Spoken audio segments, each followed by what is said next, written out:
Hello.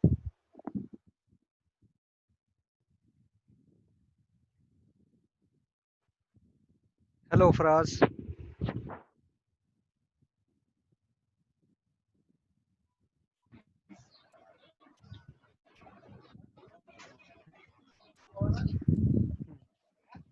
Good evening sir.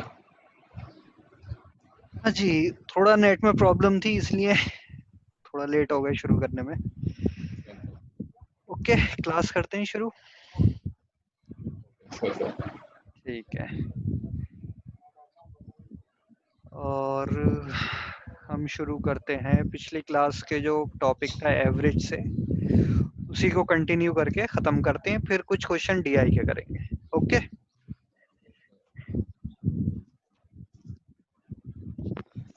Okay Faraz. Yes sir, yes sir. Okay. तो हमने पहले discuss किया था एवरेज। तो एवरेज तो समझ में आ गया था, क्या करते थे हम? यस सर, हाँ, मीन लेते पहले हैं हम।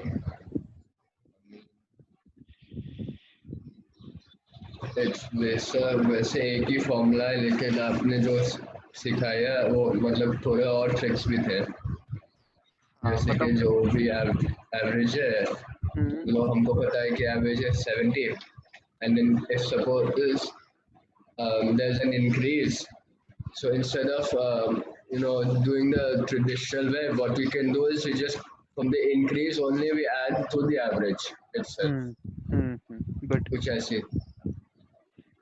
हाँ तो देखो, एवरेज में अब पहले तो हमने समझ लिया मीन निकालते हैं। अगर कोई एक्सट्रीम वैल्यू है, जो हम पिछली क्लास Yes, में भी डिस्कस कर रहे थे, मान लो 10, 11, 12, 13, और एक कोई मैं बहुत बड़ी वैल्यू ले लेता हूँ 1000। तो इस केस में जो एवरेज है हमारा, जिसे हम मीन भी कहते हैं, वो ये 4 नंबर तो बहुत छोटे हो गए, एक नंबर बहुत बड़ा हो गया, तो एवरेज बहुत शिफ्ट कर जाएगा 1000 की तरफ। लेकिन जो हम डिस्कस कर रहे थे, अगर मीडियन निकालते तो क्या होता? well, मीडियन ये बीच में जो मिडिल वैल्यू है वही आती। तो मीडियन तो 12 ही है, लेकिन अब एवरेज 12 के आसपास नहीं होगा, बहुत दूर शिफ्ट हो जाएगा इस पे। yes. ठीक। So, लेकिन अगर वेरिएशन लाइक जैसे ये 10, 11, 12, 13, फिर उसके हम्म, बाद instead of 1000 we have something like 17 या 19, तब भी मतलब ये very like will be close enough. तो डेटा फिर से बोलो। 10, 11, 11, 12, 12, 13। 13। अब सर कोई मतलब any other variant number like maybe 17 or 19, 21 like that, मतलब in मान लो 17 सिर्फ। ये डेटा सेट कह रहे हो तुम, 10, 11, 12, yeah, 13, 17। yes sir, ठीक। तो अब इस केस में मीडियन तो क्लियर आपको समझ में आ रही है। 5 है तो बीच में जो मिड वैल्यू होती है वो मीडियन हो जाएगी, तो 12 हो गई मीडियन। मीन कितना होगा इसमें? 17 and 13, 30, and then 40, 52, 63। 63 divided by 5, 12.6। ठीक। तो ये मीन है, ये मीडियन है। देखो ज्यादा डिफरेंस नहीं है। so if you've taken 25 then I think the mean will be a little bit deviating then, हाँ, instead of 17 if you take 25, yeah, 25 29, कर लेते हैं। तो mean तो पक्का अब ज्यादा होगा। देख लेते हैं कितना हो जाएगा। 13, 12, 25, 25, 25, 50, 60, 71। 71 डिवाइड बाई 5, ये हो जाएगा 14.2। देखो शिफ्ट हो रहा है टुवर्ड्स द ग्रेटर वैल्यू। जो आपने एक्सट्रीम वैल्यू ले ली उसकी तरफ शिफ्ट होने लगा। ओके। तो अगर डेटा सेट में हमारे कोई भी एक्सट्रीम वैल्यू है तो मीन पे उस पर बहुत फर्क पड़ता है, मीडियन पे इतना नहीं पड़ता। But then what if the data in this set, now data set is odd, like five numbers. If it was six numbers, same 10, 11, 12, 13, maybe 14, अब मीडियन अलग होगा. मान लो ये ले लेते हैं 15 इस तरीके से. अब ये 1 2 3 4 5 6 नंबर्स हैं. तो इसकी मीडियन अगर हम निकालें तो कैसे निकलेगी? 12 plus 13 divided by 2. हाँ, बीच की जो दो मिडिल वैल्यूज हैं, क्योंकि अब इवन नंबर है तो दो मिड वैल्यूज आएंगी, तो इन दोनों का एवरेज यानी 12.5. तो इस केस में मीडियन है 12.5. मीन निकालने का वही प्रोसीजर है, सबका ऐड करो, सम करो और 6 से डिवाइड.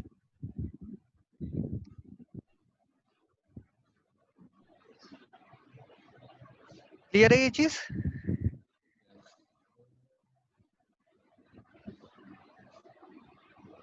हाँ सर, मीन भी मीडियन की तरह आ रहा है सर, 12.5. अच्छा अच्छा, ठीक है. चलो, वो यूनिफॉर्म डेटा था. देखो उसमें 10 11 12 जो है उसमें कोई वेरिएशन नहीं है, सिंपल 1 1 ऐड करते जा रहे थे हम. तो जब कोई भी वेरिएशन नहीं होता है तो mean is equal to median, ये हो जाता है.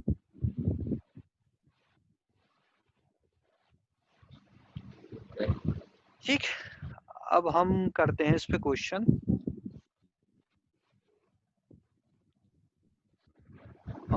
There was a certain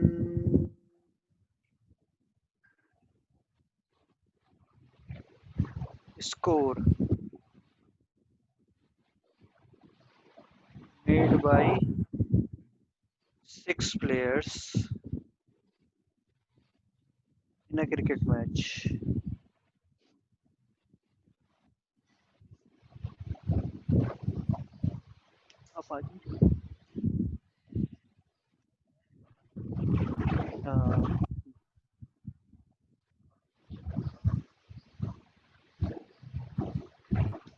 seventh player ने स्कोर किया 120 runs and average score increases by 12. Total score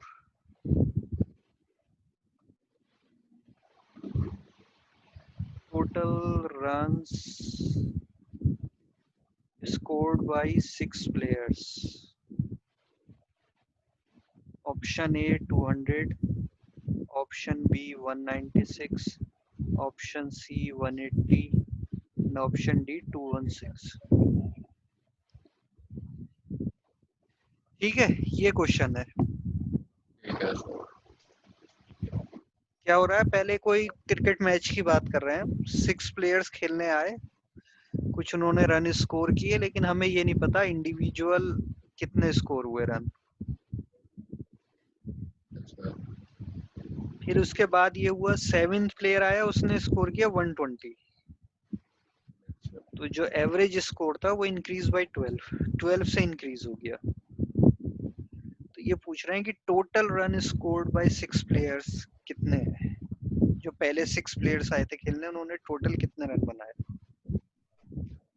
लिखा है कि एवरेज स्कोर इंक्रीजेस बाय 12, मतलब including the 7th person the average increase by 12. इसका मतलब ये, इसका मतलब 6 एवरेज ऑफ 6 प्लेयर्स जो था, 6 प्लेयर्स जो एवरेज बना रहे थे, उसमें अगर हम 12 कर दें तो ये अब एवरेज हो गया 7 प्लेयर्स का.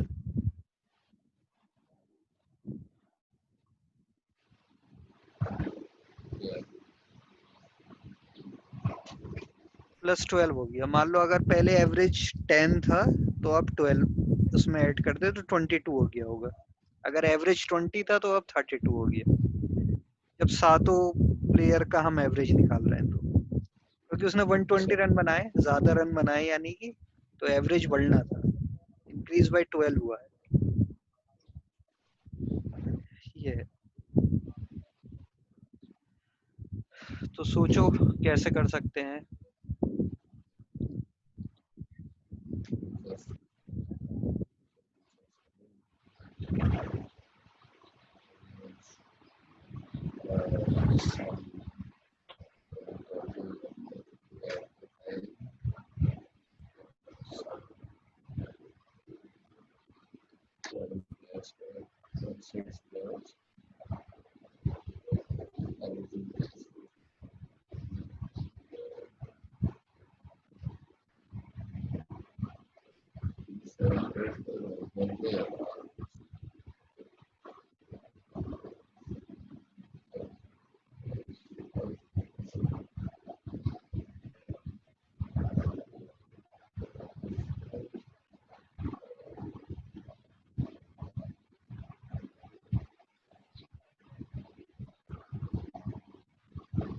सर क्या आंसर बी है 196? नहीं, बी नहीं है, बी सी नहीं। 180? 180 Yeah. नहीं, No, I guess I don't know. ये है 216 लास्ट वाला।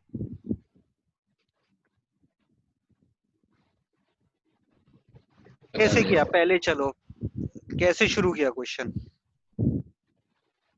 कुछ एज्यूम मैंने किया सोचा एक्स मान के, या फिर कुछ डायरेक्ट करने की कोशिश कर रहे थे?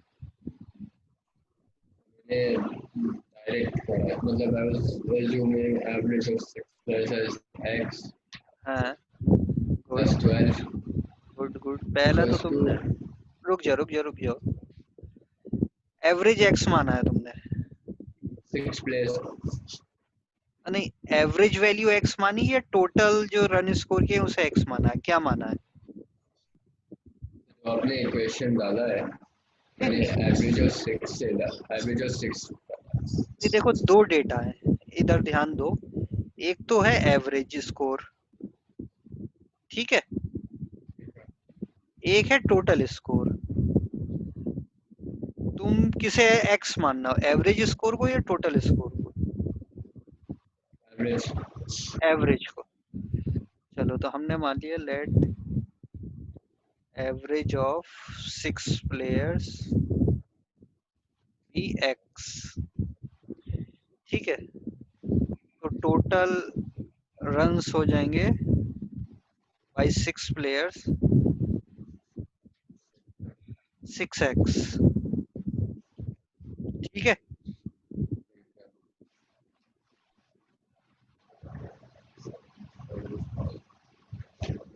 Average of 6 player is x, तो टोटल स्कोर हो जाएंगे रन्स 6x।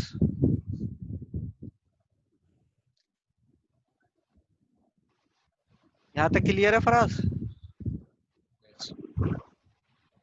अब हम अगर इक्वेशन लिखें, यानी average x plus 12 is equal to, average of 6 player तो डायरेक्ट x माना था, प्लस 12 भी हो गया। अभी एवरेज ऑफ 7 प्लेयर्स, ये कितना होगा?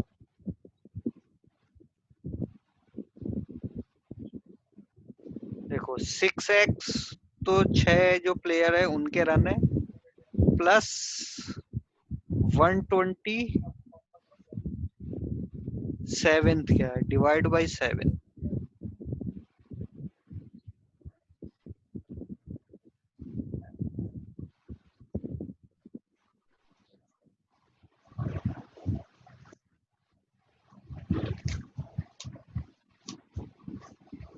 इक्वेशन बन रही है फराज?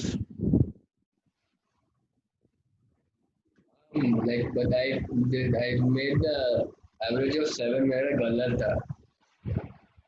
हाँ देखो, एवरेज के लिए हमने क्या किया, जो पहले 6 प्लेयर के रन है वो तो 6x हो गए, प्लस 120 उस 7th प्लेयर ने आके स्कोर कर दिया, ये है 120, तो 6x plus 120 total divide by 7 player सब हो गए तो डिवाइड बाई 7। तो this is the new average of 7 player हो गया। ये इक्वेशन में रख दिया। इसे हम सिंप्लीफाई करेंगे तो x की वैल्यू आ जाएगी। x इज इक्वल टू आ जाएगा 7x plus 84 is equal to 6x plus 120। इधर आया तो x और ये हो जाएगा 120 माइनस 84 यानी कि 16। x is equal to 36। x की वैल्यू कितनी आ गई? 36। आंसर क्या होगा?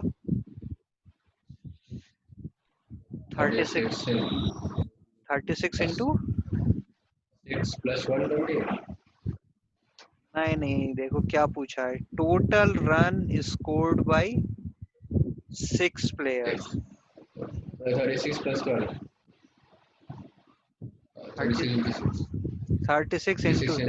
यस, 36 इंटू 6 तो ये हो जाएगा 216। ठीक,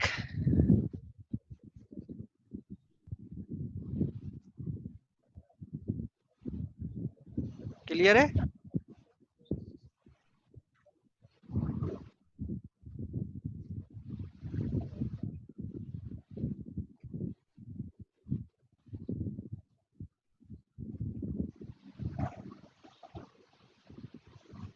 तो मैं बस 1 मिनट में आता हूँ। ठीक है, ठीक है, ठीक है।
तो आप तो बच्चे नहीं है।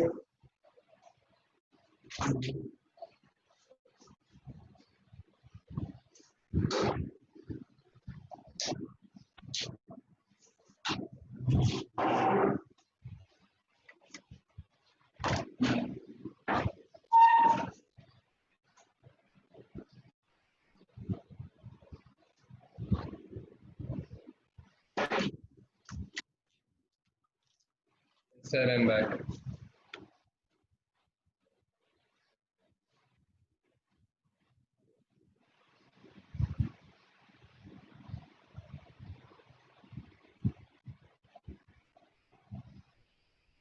Hello.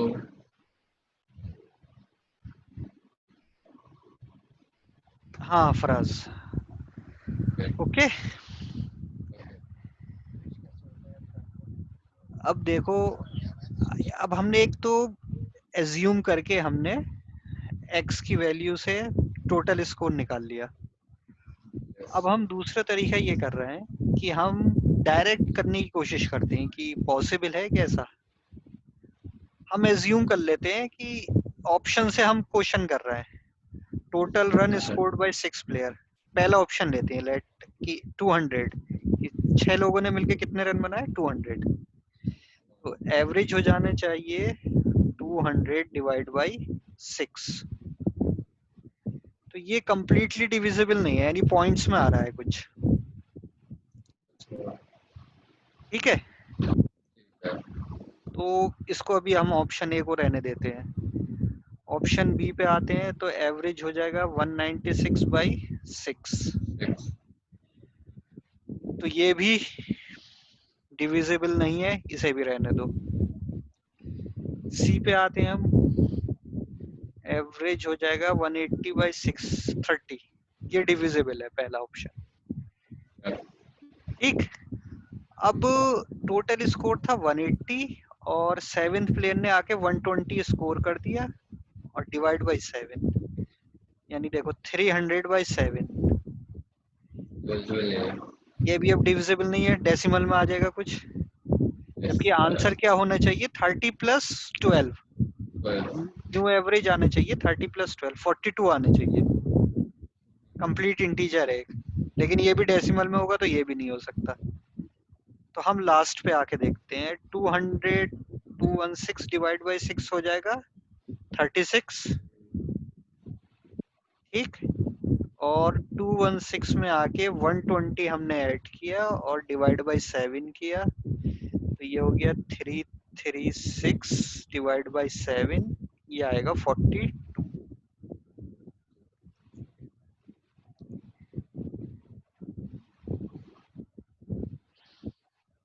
ठीक है, यानी करेक्ट ऑप्शन होना चाहिए डी, 216। Is it 42 या 48? ओ सॉरी सॉरी सॉरी, एवरेज था 36। ठीक ठीक, तो 36 प्लस एवरेज कितना इंक्रीज हुआ, Plus 12. 12। Good, Yes. तो न्यू एवरेज क्या होना चाहिए था हमारा, 36 प्लस 12, 48। हाँ, तो 7 4 जा 28, 56, 48, गुड, 48 होगा। इरेज कर देता हूँ मैं इसे। ठीक है, तो जो हमारा न्यू एवरेज आ रहा है वो आएगा 48। तो हम So ये ऑप्शन, basically, हाँ, basic 216 by 6 equals to 36. फिर 36 plus 12. ये देखो 36 एवरेज है 6 प्लेयर्स का, और क्वेश्चन में क्या दिया था, एवरेज इंक्रीजेस बाय 7 12, by 12. यानी न्यू एवरेज 48 होना चाहिए अब। Yeah. तो हमने जो एज्यूम किया 216 प्लस 120 जो सेवेंथ प्लेयर का स्कोर डिवाइड बाय 7, हमने देखा 48 आ रहा है, यानी ठीक, यानी ये ऑप्शन हमारा सही बैठ रहा है एकदम। Right. हम इस तरीके से डायरेक्ट ऑप्शन से भी एवरेज के कर सकते हैं क्वेश्चन, लेकिन तुम्हें स्टैंडर्ड जो तरीका है वो जरूर आना चाहिए। ये तो शॉर्टकट की बात है कि थोड़ा टाइम बचा लिया हमने, लेकिन अगर वहां पर नहीं समझ में आ रहा तो स्टैंडर्ड प्रोसीजर आपका क्लियर होना चाहिए कि हमें कैसे करना है क्वेश्चन। जैसे तुमने एज्यूम किया था एक्स, तो वहां तक तो सही किया था कि तुमने चलो एवरेज एज्यूम कर लिया, उसको थोड़ा जो सेवेंथ प्लेयर वाला जो एवरेज लिया था वो एक क्वेश्चन सही बना देते तो सही आंसर आ जाता। ठीक, अब नेक्स्ट क्वेश्चन पर आते हैं हम। Average marks of two section, दो सेक्शन है A and B,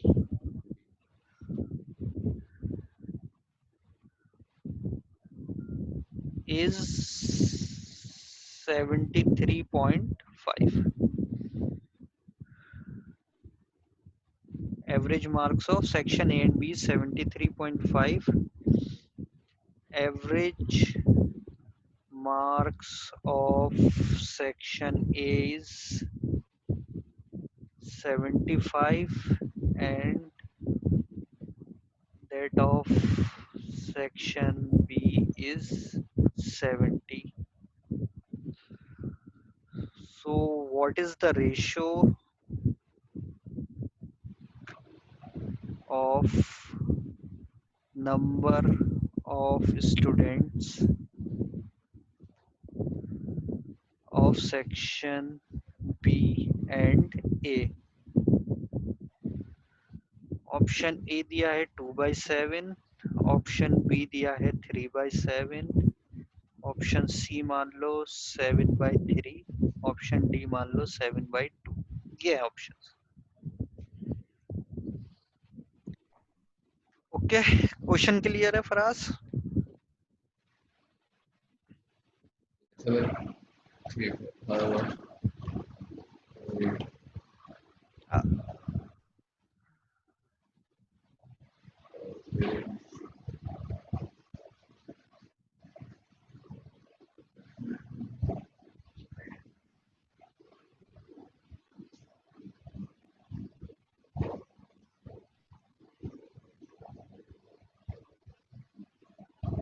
average marks है सेक्शन ए एंड बी।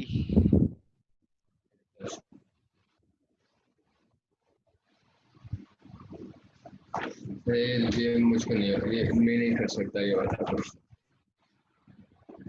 क्या चलो, आवाज ब्रेक हो रही, क्या हुआ? सब क्वेश्चन क्लियर है नहीं? पहले ये बताओ, सॉल्यूशन तो क्वेश्चन बाद तो में आएंगे। क्लियर है, but I can not solve the question sir, seems very complicated. वो नहीं, पहले सबसे पहली चीज होनी चाहिए, क्वेश्चन आपकी समझ में आने चाहिए कि क्या दिया है और क्या पूछा है। सेक्शन ए और बी में कुछ स्टूडेंट है, ए में कुछ स्टूडेंट होंगे, बी में कुछ होंगे, ठीक है। ए में मान लेते हैं हम लेट एक्स और बी में मान लेते हैं वाई। नंबर ऑफ स्टूडेंट हम ये मान रहे हैं। तो जब हम सबका एवरेज ले रहे हैं, यानी एक्स और वाई मिला के, तो एवरेज मार्क्स आ रहे हैं 73.5। लेकिन अगर सिर्फ सेक्शन ए की बात करें, यानी एक्स स्टूडेंट्स की, तो एवरेज आ रहा है 75। और अगर सेक्शन बी की बात करें, यानी वाई स्टूडेंट की, तो एवरेज आ रहा है 70। अब पूछा एक है minute, so why is B, like, assume X as A or B as Y? Can it be that section A and B is done by the same student? रुक जा, अभी देखो नेक्स्ट पार्ट में क्या पूछा है, what is the ratio of number of students of section B and A. यानी हमसे पूछा है y अपॉन x, ठीक है। अगर सेम ठीक है। स्टूडेंट होते तो ऑप्शन में कहीं 1 जरूर होता, तो सेम नहीं है। और जो तुमने एक और चीज जो क्वेश्चन रेज किया, उस पे देखो, एक चीज पे और ध्यान दो, इधर जो मैं नीचे ड्रॉ कर रहा हूँ। मान लो ये सेक्शन ए के बच्चे हैं, ये सेक्शन बी के हैं। सेक्शन ए के बच्चों का एवरेज है 75, सेक्शन बी के बच्चों का एवरेज है 70, ठीक। अब मान लो सेक्शन ए में सिर्फ 1 स्टूडेंट है, सिर्फ एक स्टूडेंट है, 1 स्टूडेंट, और सेक्शन बी में भी 1 स्टूडेंट है। Yes. तो इन दोनों का एवरेज कितना आएगा, ए और बी टुगेदर?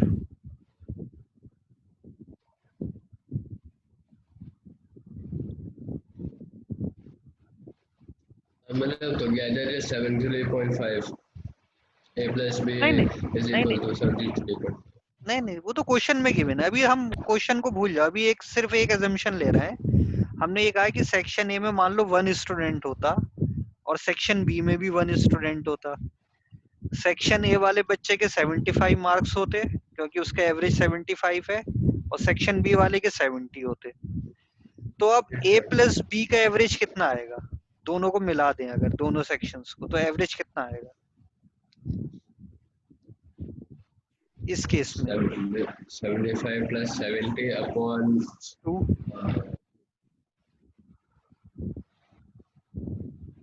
Upon 2, upon 1. हाँ अपॉन 2।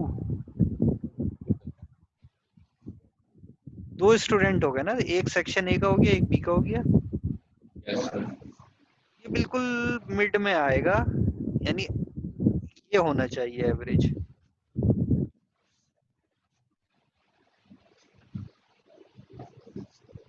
ठीक है ये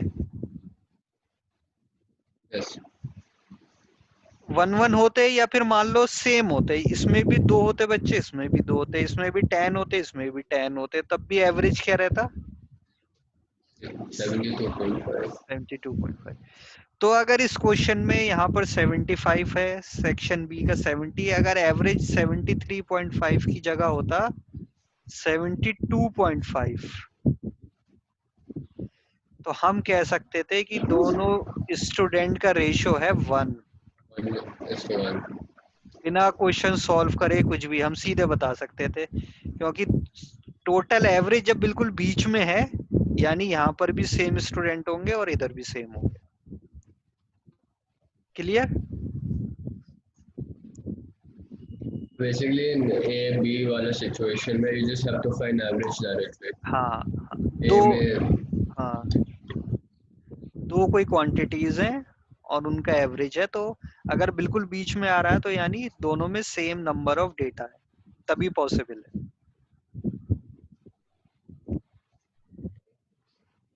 so after ठीक है, finding फिर से बता सको तो आप so if you find average what does that data tell us? अगर दो क्वांटिटीज हैं ए और बी, ठीक है, दोनों का जो टोटल एवरेज आ रहा है वो एकदम मिड में है, बिल्कुल बीच में। तो ये तभी पॉसिबल है जब ये नंबर ऑफ डेटा सेट्स, यानी इस केस में जैसे हम नंबर ऑफ स्टूडेंट कह रहे हैं, ये सेम होने चाहिए। अगर यहाँ पर एक्स ऑब्जर्वेशन है तो इधर भी एक्स होगी, अगर ए में वाई ऑब्जर्वेशन है तो बी में भी वाई होनी चाहिए, तभी दोनों का एवरेज बिल्कुल बीच में आकर रुकेगा।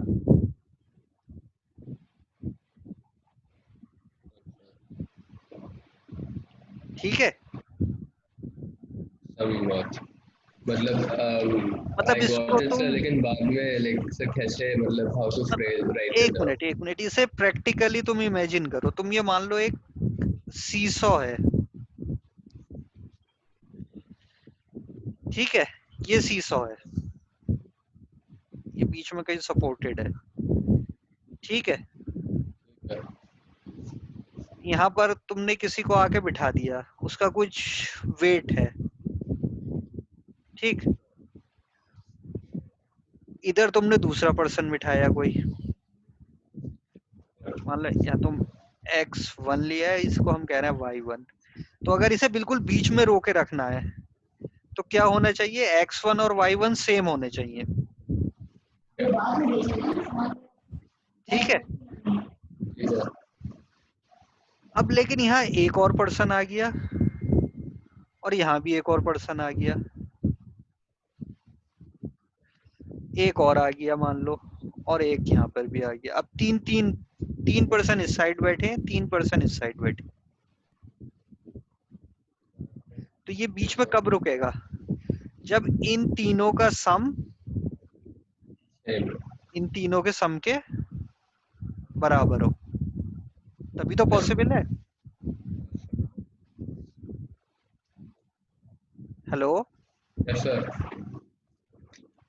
और सम का हम आइडिया किससे लगा सकते हैं, एवरेज से। अगर इन तीनों का एवरेज वेट इसके एवरेज वेट के बराबर हो जाए, तब ये बैलेंस रहेगा। yes sir ये इसी टाइप से तुम इसे थोड़ा इमेजिन करने की कोशिश करो कि हम जहां ये नंबर रख रहे हैं, टोटल नंबर्स, ये क्या होने चाहिए, सेम, तभी ये yes बीच में रुकेगा। लेकिन ये देखो जो क्वेश्चन है इसमें क्या है, 73.5 है, यानी जो एवरेज है वो किसकी साइड है, ए की साइड, इस तरफ है एवरेज,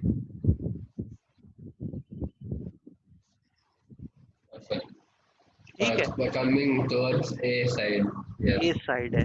तो ए में जो स्टूडेंट होंगे वो ज्यादा होंगे या कम होंगे, में ज़्यादा होगा ज्यादा, बिल्कुल इस तरीके से चीजों समझो। अगर ये इस तरफ को बैंड है, इस तरफ हैवी है ये, तो यानी यहाँ पर जो वेट आ रहा है वो ज्यादा है, तभी इस साइड ये हैवी हो रहा है। यानी ए की साइड जो स्टूडेंट होंगे वो ज्यादा होंगे, यानी x की वैल्यू जो हमने एज्यूम की है x will be greater than y. ठीक है. So basically, this concept, मतलब, let's call it seesaw concept. It is good for finding like these particular type of questions. जब सिर्फ दो दो डेटा की बात हो, अगर 3 हो जाते तो फिर ये नहीं चल पाता हमारा. वैसे वैसे सिर्फ एवरेज है इसमें, और कोई और डेटा नहीं है, मतलब एवरेज हाँ of A, average of B बस. हाँ, और टोटल मिलके एवरेज है.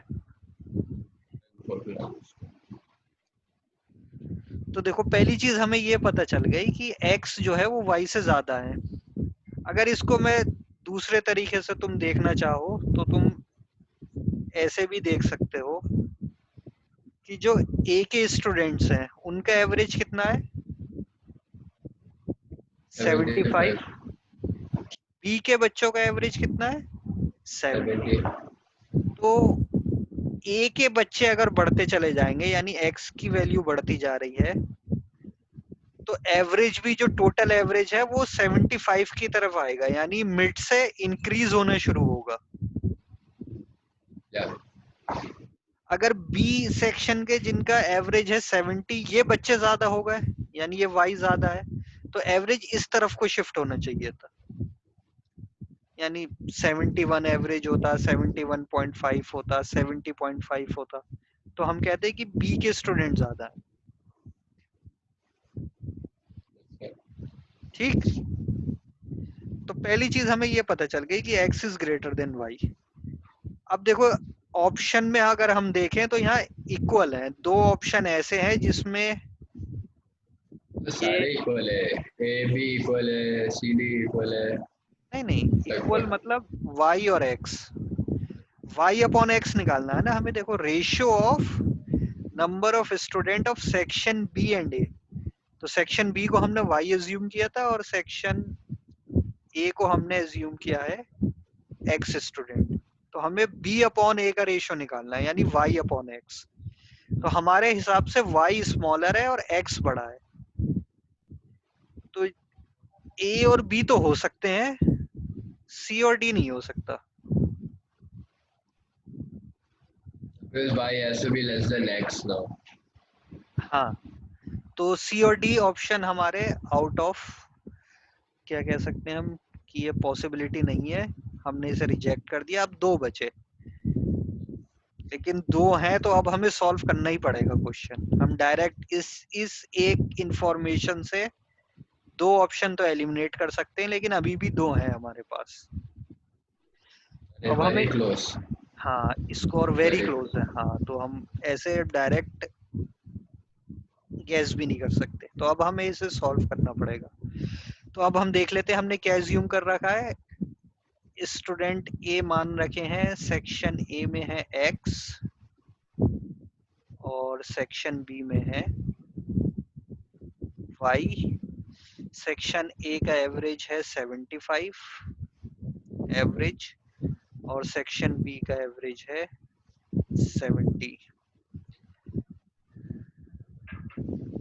तो टोटल जो मार्क्स हैं वो हो गए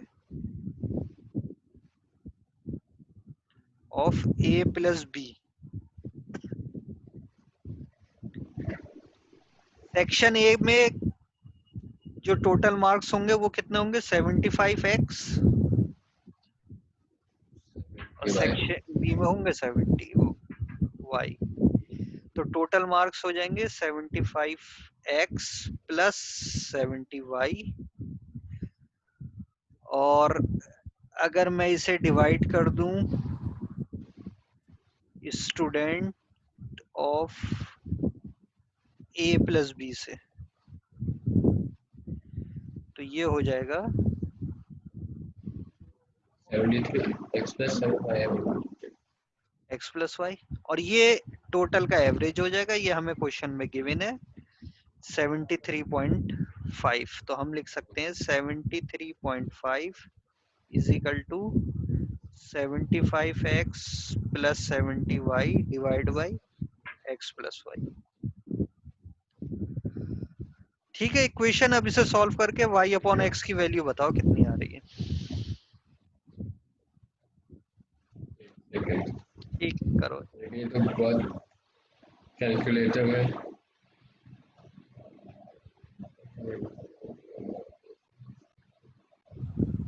कैलकुलेटर की जरूरत नहीं पड़ेगी, हो जाएगा ये। ये यहाँ से ये तो बहुत आसान है। हाँ करो, चलो जल्दी से बताओ क्या आ रहा है।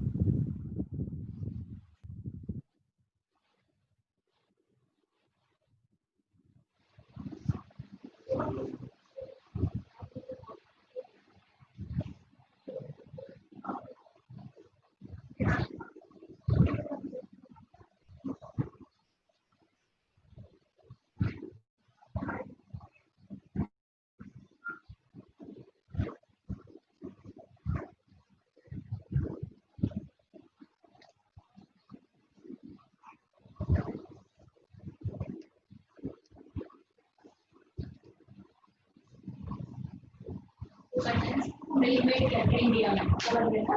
मिल्क मेड का मीडियम है। हाँ, केवल now even to Kerala is not an emergency. However, food is an emergency.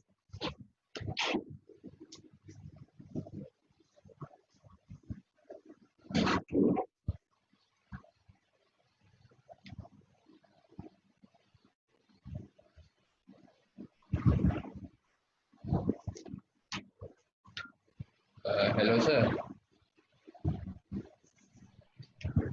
बताओ आया आंसर कुछ। मेरा आंसर आ रहा है 1.5 x upon 3.5 y। Ratio ratio बताओ कितना है। तो 1:2 है। 1:2। Sir my ratio is wrong. देखो यहाँ से यहाँ तक इक्वेशन लिखी, इसका आगे हम यहाँ सॉल्व कर रहे हैं। 73.5 x x plus minus 7 73.5 y is equal to 75 x plus 70 y। ठीक, अब x वाले एक साइड ले जाओ, y वाले एक साइड ले जाओ, तो ये हो जाएगा 75 x माइनस 73.5 यानी 1.5 x इज इक्वल टू, ये आएगा इधर 3.5 y।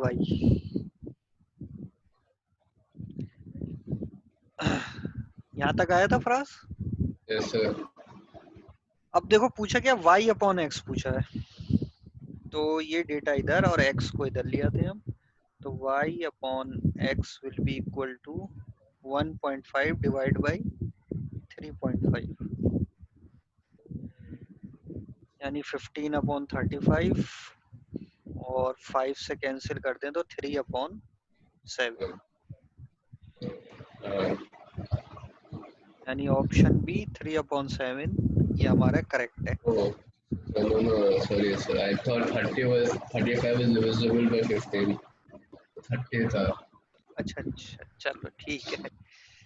तो अब हमारी देखो ऑब्जर्वेशन ठीक थी, x छोटा है और y यानी 3x:7x के रेशो में है। अगर सेक्शन ए में हम मान ले 7 स्टूडेंट है तो सेक्शन बी में 3 है, इस टाइप का रेशो है। क्लियर। Yeah। नेक्स्ट एक और क्वेश्चन करते हैं, एवरेजेस का खत्म हो जाएगा फिर।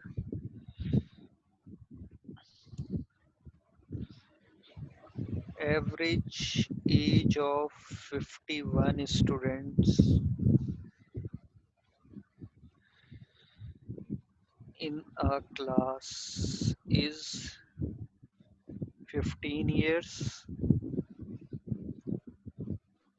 if two students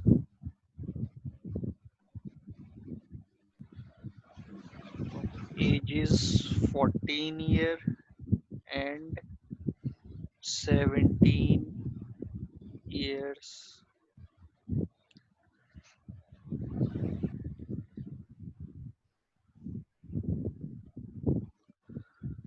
are excluded and a student of age 16 year is included, then find a new average age. Find new average age of class. Options हैं 14 year, 15 year, 15.5 year और D 16 year. Okay Faraz, ये है फिर question आज के।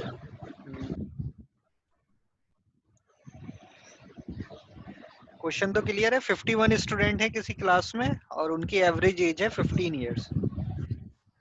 तो इस student को हमने एक्सक्लूड कर दिया, क्लास से बाहर चला गया मान लो। 14 ईयर और 17 ईयर उनकी एज थी और एक न्यू स्टूडेंट आ गया जिसकी एज है 16 ईयर। तो अब न्यू एवरेज कितना होगा क्लास का?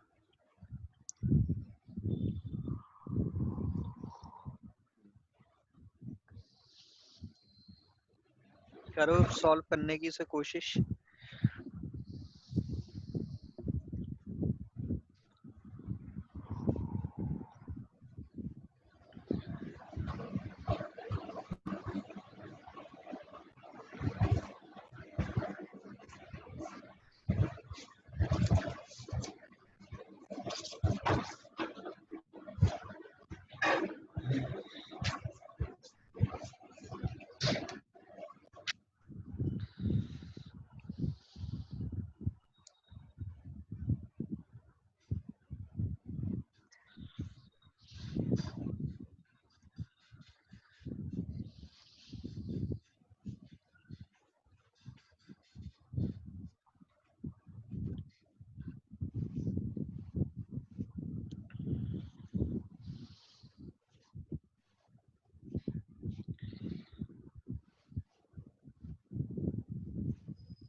So yeah, answer is C, 15.5.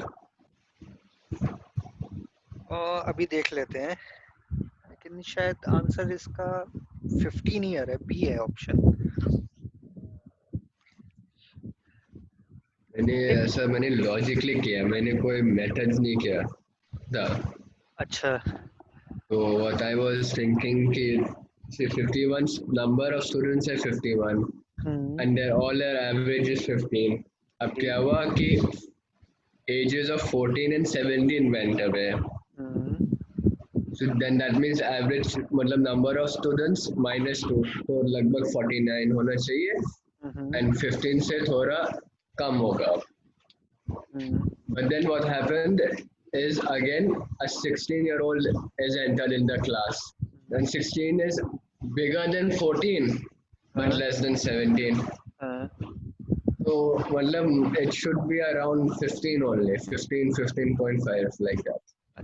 समझ गया। 14 नहीं हो सकता और 16 भी नहीं हो सकता, so it's between B and C. हाँ, between B and C था। गुड, तुमने सही सोचा लॉजिक बिल्कुल। बस एक पॉइंट पे मतलब जिसकी वजह से आंसर 15.5 की जगह 15 हो गया, वो अभी मैं तुम्हें समझाऊंगा डिटेल में। पहले इस क्वेश्चन को कर लेते हैं, ठीक है? गुड, तुमने सोचा अच्छा, लॉजिक ठीक था बिल्कुल। Actually, sir, 15 looked right also. I just गलती से 15. ठीक है, ठीक है। देखो या तो एकदम क्लियर आंसर आ जाए वरना फिर सॉल्व कर लेना ठीक है, हमेशा सेफ ऑप्शन रखो एक। देखो इसमें कोई ज्यादा कैलकुलेशन या मतलब कोई ज्यादा फार्मूला या कुछ नहीं था। देखो जो कुछ हो रहा है वो स्टेप वाइज अगर तुम चलोगे तो जो क्वेश्चन में दे रखा है बिल्कुल वही करना है, कुछ एज्यूम नहीं कुछ नहीं। एवरेज एज दे रखी है 51 स्टूडेंट्स की, 15 इयर्स। तो टोटल एज हो जाएगी, total age of class 51 into 15 कितना आ रहा है ये? 10 plus 51 5 20 50. So 760. 760 जीरो लास्ट में, Zero. Yeah. जीरो आ सकता है Correct. देखो। नहीं नहीं खाली इधर से देखो, इधर इधर देखो 51 हाँ. है और इधर 15 है। जीरो तब आता है जब इधर कोई इवन नंबर होता है, क्योंकि यहाँ 5 है ना। अच्छा 765. 765 गुड। वैसे मल्टीप्लाई को हम इस तरीके से भी एज्यूम कर सकते थे कि 50 प्लस 1 इंटू 15, 15 5 75, ये हो गया 750 plus 15 765। That's what I kind of did. That is 51 into 10, हाँ then plus 51 into 5. अच्छा ठीक है चलो, Yeah, लेकिन वो to that. लास्ट में जीरो नहीं आना चाहिए था। ये सब चीजें थोड़ा प्रैक्टिस में जरूर रखो अपने क्वेश्चन के साथ साथ, ये काम आती है हमेशा। अब टोटल एज तो ये हो गई। अब क्या हो रहा है देखो, 2 स्टूडेंट को हमने एक्सक्लूड कर दिया, 14 और 17 को, और 16 ईयर वाले को इंक्लूड कर लिया। तो अब हम लिखेंगे new total, new total age of class हो जाएगा 765 माइनस 14 माइनस 17 प्लस 16। ठीक, यानी इफेक्टिवली हमने क्या किया, 31 माइनस किया है और 16 प्लस किया है, यानी -1 और -15 माइनस कर दो इसमें से, 750। न्यू टोटल एज आ गई क्लास की। 750. बस अब एवरेज निकालना है, तो न्यू एवरेज हो गया 750 divide by total number of student कितने हो गए? Minus 2, 49, 50. 50। तो डिवाइड बाई 50 होगा यहाँ पर, यानी कि 15, यानी option B 15 year is the new average. So, sir, average can be solved logically also. ऐसा नहीं कि have to use the मतलब theory and all that, the traditional method. हाँ, लेकिन ये हमें एक तरीके से ट्रेड ऑफ वाली बात है कि हमें देखना है, अगर डायरेक्ट स्टेप से ही क्वेश्चन देखो ये सिंपल था, इसमें आप डायरेक्ट डायरेक्ट करते भी चले जाओगे तो कोई प्रॉब्लम ही नहीं थी, इसमें तो टाइम बचता। हाँ, जो पहले के क्वेश्चंस थे जिसमें कि ज्यादा हमें लॉजिक लगाना पड़ रहा था या ज्यादा हमें कैलकुलेशन करनी पड़ रही थी, तो उसमें हम देख सकते थे कि डायरेक्ट हो रहा है या नहीं। ठीक, अब लास्ट चीज जो डिस्कस करनी थी, क्लियर कर दूं ये? Sure. But one more student came.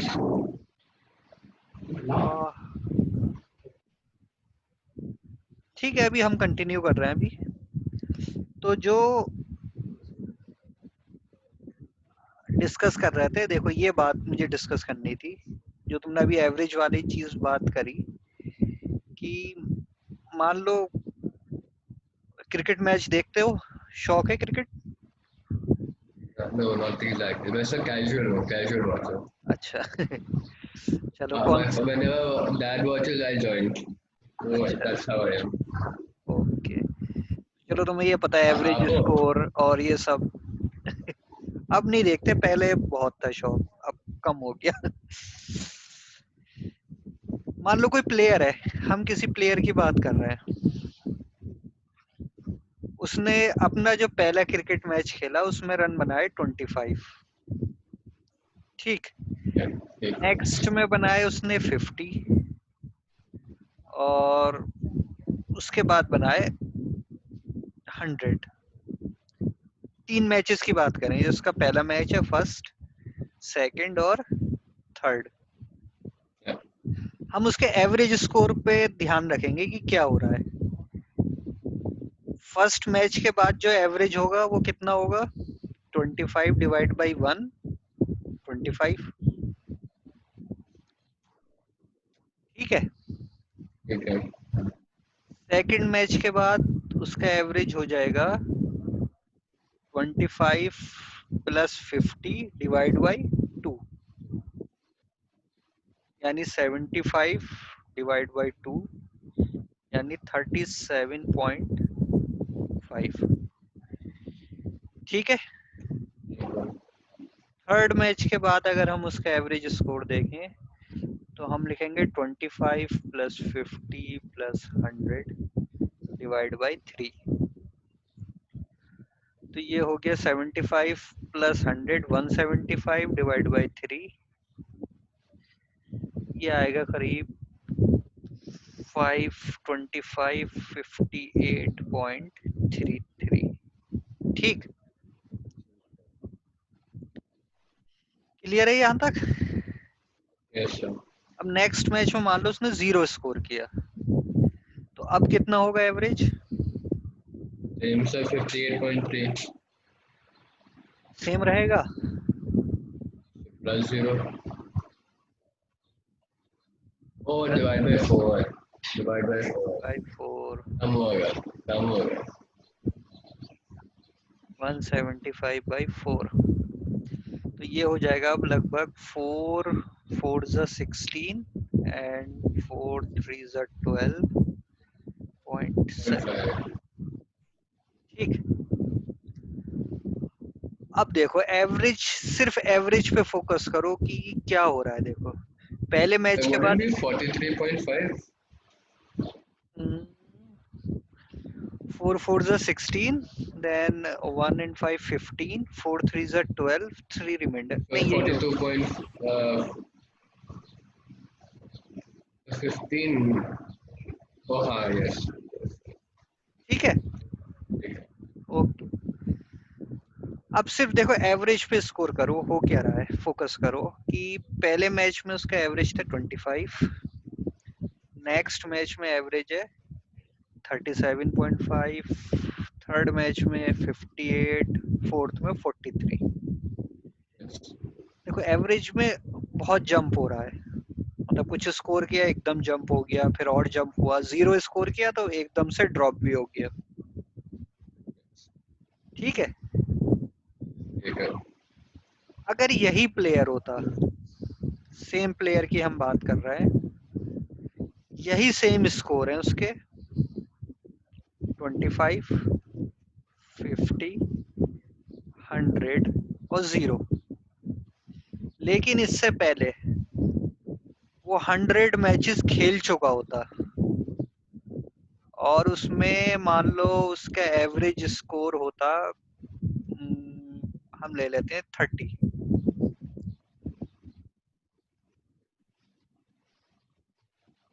ठीक। 100 मैचेस वो प्ले कर चुका है, ये 101 मैच है उसका, 101st, ये 102nd मैच है, ये 103rd मैच है, ये 104th मैच है, ठीक।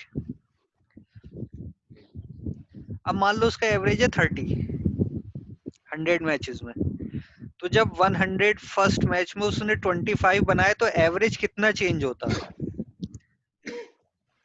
एवरेज 5 के आसपास। समझा नहीं सर। 30 plus 25 upon 101। नहीं नहीं नहीं, मैं एक सिर्फ आइडिया ले रहा हूँ कि मान लो कोई प्लेयर है, उसने 100 मैचेस वो खेल चुका है और उसका अब तक का एवरेज स्कोर 30 आया है, ठीक, अब वो नेक्स्ट मैच में बैटिंग करने गया, यानी अपने 101st मैच में वो खेलने गया तो उसने स्कोर किया 25। तो अगर उसका एवरेज 30 था तो कम होना चाहिए एवरेज, लेकिन कितना कम होगा? कोई बहुत बड़ा वेरिएशन आएगा या नहीं? वेरिएशन आएगा। नहीं, बड़ा वेरिएशन होगा या बहुत छोटा वेरिएशन होगा? स्मॉल। छोटा वेरिएशन होगा भाई। 25 है, एवरेज 30 था, कोई ज्यादा डिफरेंस नहीं है, ठीक। लेकिन जब उसने 50 स्कोर किया तो क्या वेरिएशन होगा? लार्ज। मतलब बड़ा वेरिएशन होगा या छोटा होगा? और जब 100 किया तो क्या होगा? ये बहुत ज्यादा वेरिएशन होगा। और 0 किया तो डिप करेगा।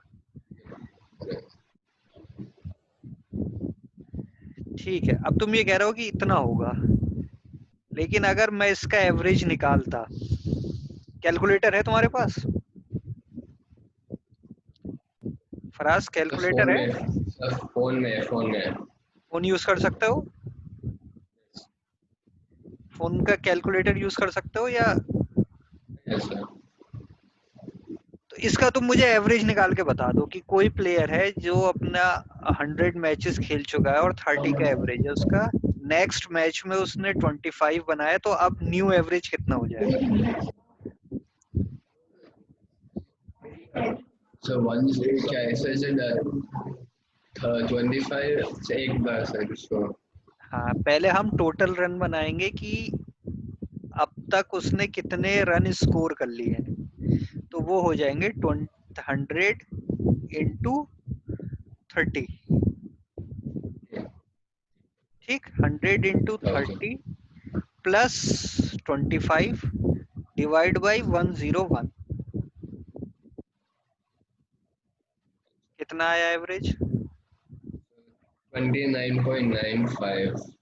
29.95। ओके, अब नेक्स्ट पे आ जाओ। वही 100 into 30 plus 25 plus 50 divide by 102, यानी 3000 प्लस 75। कितना आ रहा है अब एवरेज? 30.14। 20 30 सर 30.14।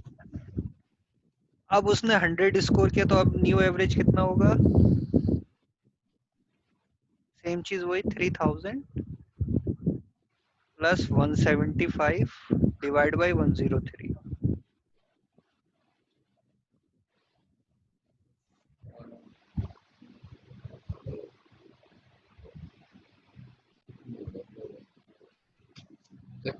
30.8। 30.80 और अब 0 कर दिया तो 30.82। ठीक है, चलो 82। अब नेक्स्ट वही 3175 डिवाइड बाई 104।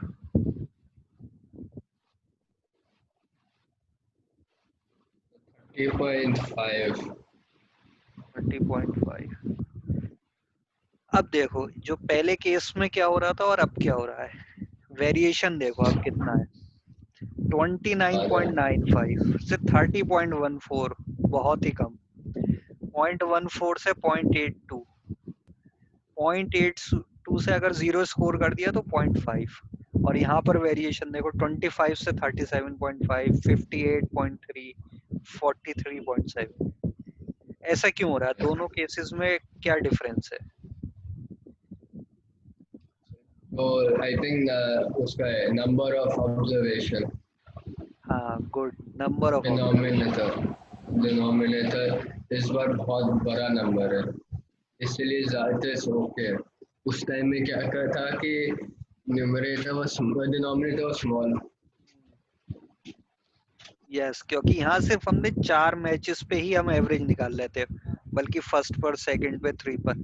या 100 हमारे पास पहले से है, उसका एक एवरेज बना हुआ है पहले से 100 मैचेस का। तो अब एक मैच, 2 मैच, 3 या 4 से उसके एवरेज पे कोई ज्यादा डिफरेंस नहीं आएगा। अनलेस एंड अनटिल कोई बहुत बड़ा स्कोर हो जाए, मान लो 1000 या 2000 रन स्कोर कर दे तो बात अलग है, वरना अब एवरेज पे उस पे अब ज्यादा डिफरेंस नहीं आए। किसी का भी अगर एवरेज पहले से कोई सेट है तो उसे हमें अगर चेंज करना है, वेरी करना है, तो बहुत बड़ा नंबर चाहिए, यानी कोई बहुत एक्सट्रीम नंबर हो,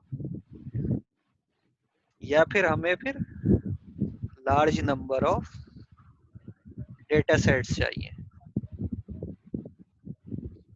दो अगर तरीके से हम वेरिएशन चेंज कर सकते हैं एवरेज को, या तो इससे एप्लीकेबल बोथ न्यूमरेटर डिनोमिनेटर। हाँ सबके लिए।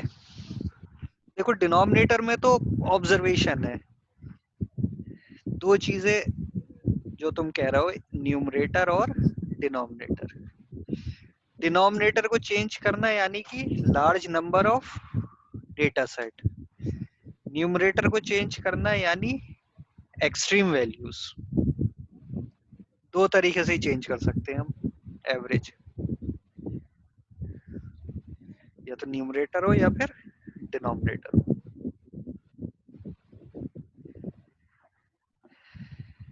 ठीक है फिर बस 2 मिनट लिखता हूँ। लिख लो चलो।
ठीक है सर।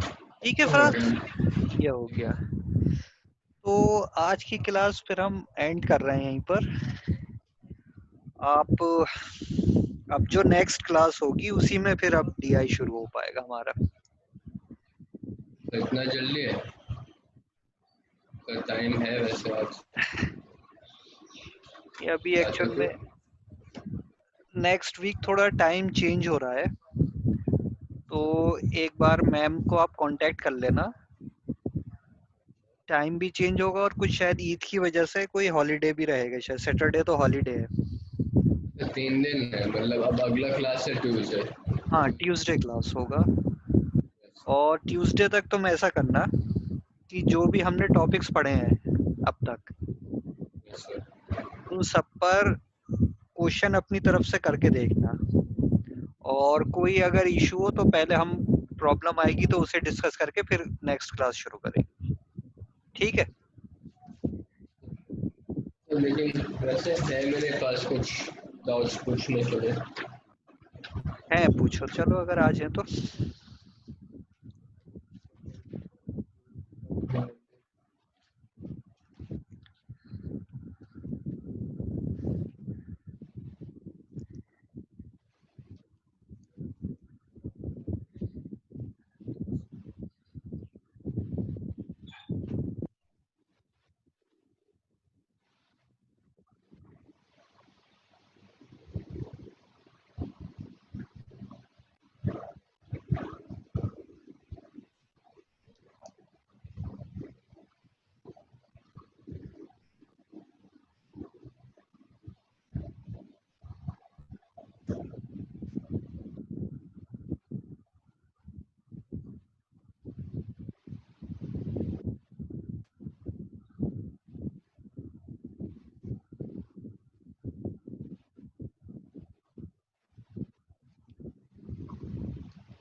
तो ये वर्क में इट्स रिलेटेड टू वर्क। हम्म, क्या है क्वेश्चन बताओ। Sir, 25 men were employed to do a piece of work in some days. अच्छा डेज नहीं दिए, चलो आगे। After 15 days, hmm, 10 more men were engaged ठीक है। and work was finished in 23 days. Work finished in 23 days. 20। So the question is, in what time could they finish the work if extra men were not employed? मतलब एक तरीके से 25 man का ही पूछा है। Will finish the Work. Work, ठीक है।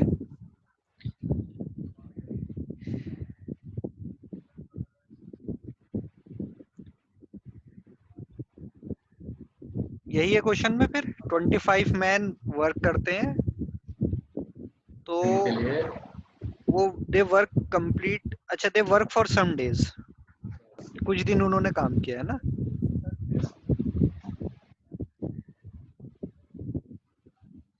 ठीक है, तो हम इसमें मान लेते हैं 25 man work in some days, after 15 days 10 men extra आ गए and the work finished in 23 days. How many days? 25 men originally हो।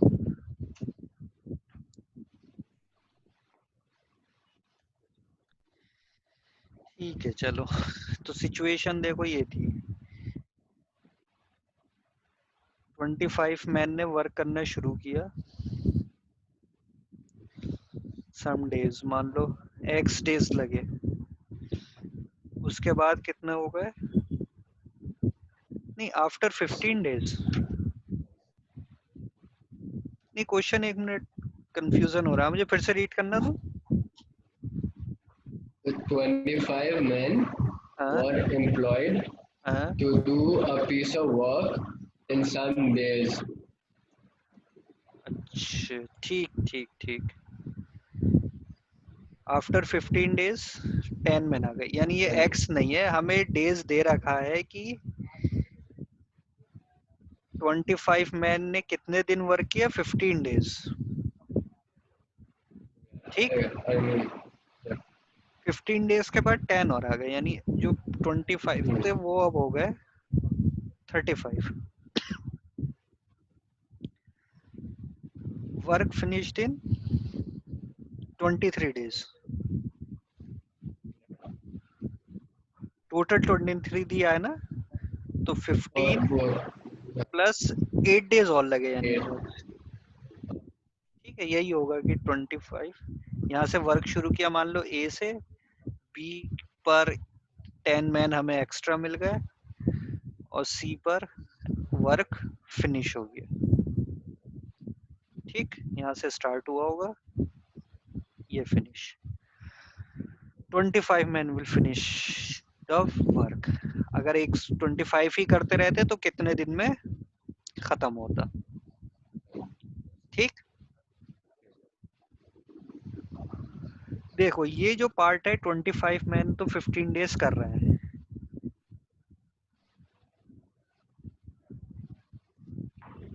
इस वाले पार्ट पे फोकस करना है हमें इस क्वेश्चन में।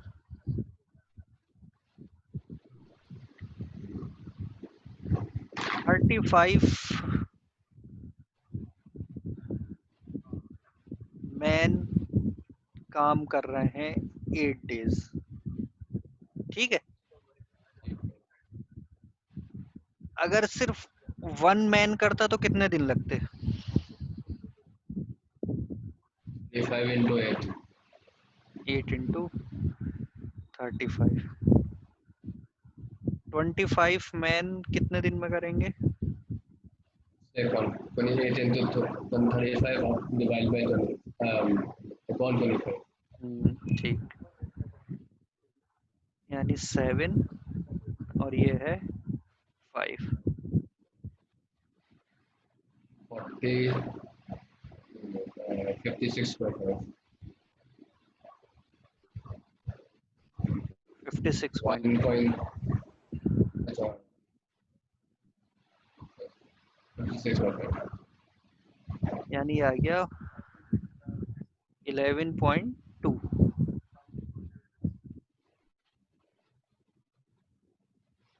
ठीक, तो इतने दिन को 25% ही करते रहते तो 11.2 डेज में करते।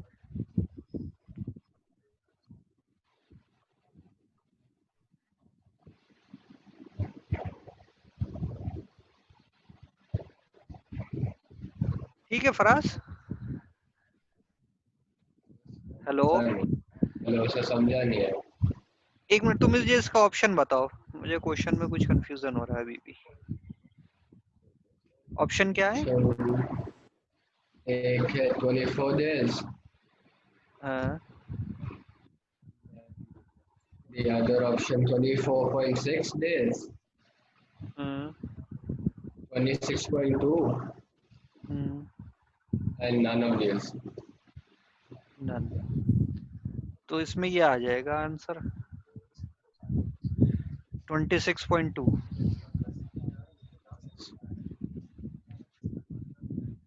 यही आंसर। Yes sir. कैसे? देखो 25 मैन ने वर्क स्टार्ट किया, ये टाइमलाइन देखो, ये समझ में आ रही है, ए से बी तक। बी में कितने 15 डेज फिनिश हो गए, तो 10 मैन और मिल गए हमें, यानी जो 25 थे वो अब हो गए 35। और वर्क फिनिश्ड इन 23 डेज, यानी 15 तो ऑलरेडी पास हो गए थे, 8 डेज के बाद ये वर्क यहाँ आके फिनिश हो गया सी पर। ठीक है,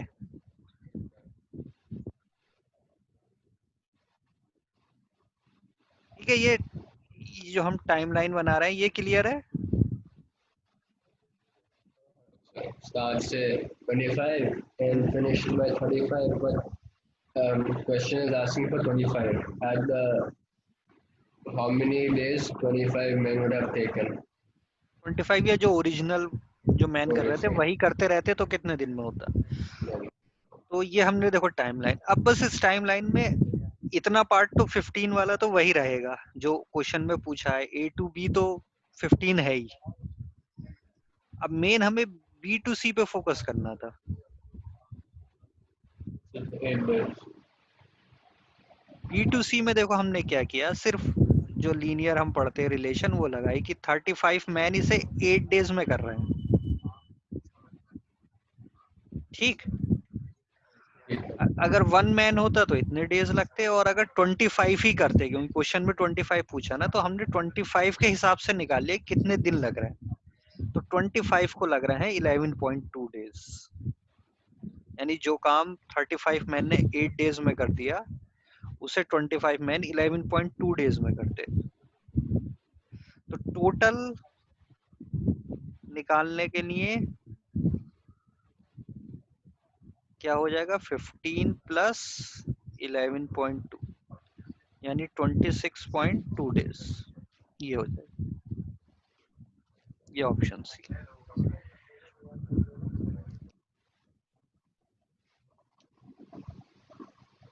So that was one question, sir. एक और है.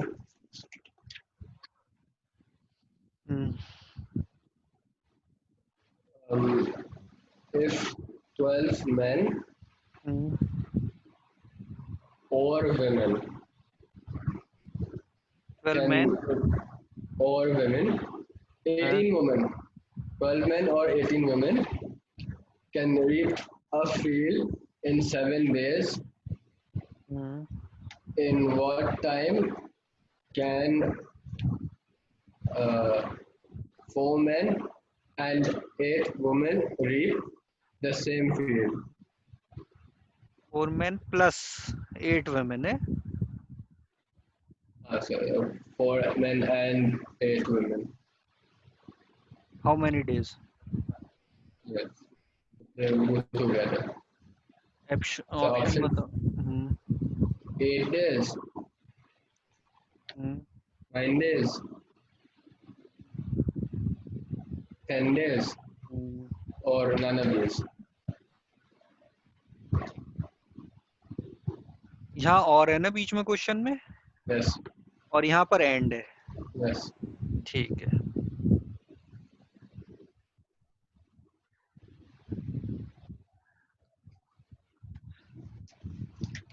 देखो जहां पर ये इस टाइप का क्वेश्चन हो जाए, 4 men प्लस 8 women, तो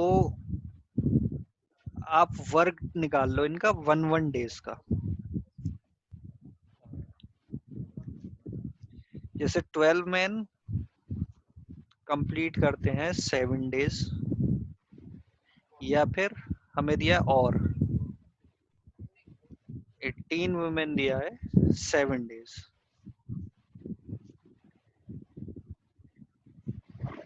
ठीक है, 1 मैन कितने डेज में करेगा? 96. Sorry, 94. 94, 84। 84.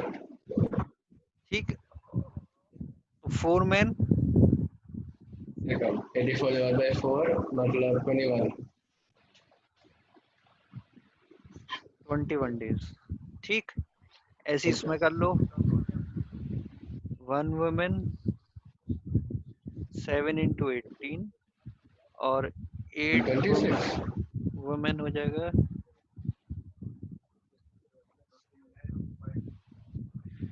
2 से आ रहा है 9, और ये बन गया 4। 3 or 4. ठीक, ठीक है. अब यह है वर्किंग टुगेदर। 4 मैन को तुम एज्यूम कर लो ए, और इसे मान लो बी। तो ये क्वेश्चन देखो इस तरीके से हो गया है कि ए जो है 21 डेज में कर सकता है, बी 63/4 डेज में कर सकता है। तो अगर ए और बी टुगेदर करेंगे तो क्या, कब करेंगे? 1 by 21 plus 1 by 63 by upon हाँ 4. बस, और जो भी आंसर आए उसका रेसिप्रोकल। ये तो बहुत आसान था सर. मैंने ये वाला क्वेश्चन गूगल से पूछा, पता नहीं क्या. They further simplified actually. 21 days. वही बात, तुम तो अपना कॉन्सेप्ट पे ध्यान रखो, किसको किस तरीके से हम उसे फॉर्म में कन्वर्ट कर सकते हैं, बाकी तो फिर हो जाएगा। ठीक है, फिर तो आज की क्लास एंड करते हैं फिर। सर जो आपने ये वाला एवरेज कॉन्सेप्ट बताया, मतलब सेट प्लेयर वाला, like cricket and all. So is that for the मतलब not questions, like if they ask cricket related questions, or is this for the data interpretation? नहीं, पूछ सकते हैं, डायरेक्ट क्रिकेट बेस्ड पे भी आ सकता है और उसको किसी और फॉर्म में भी चेंज कर सकते हैं।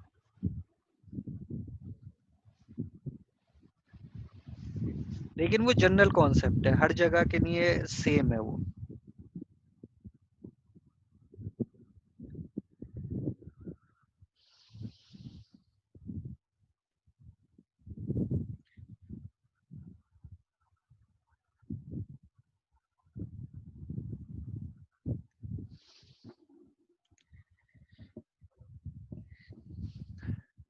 हेलो।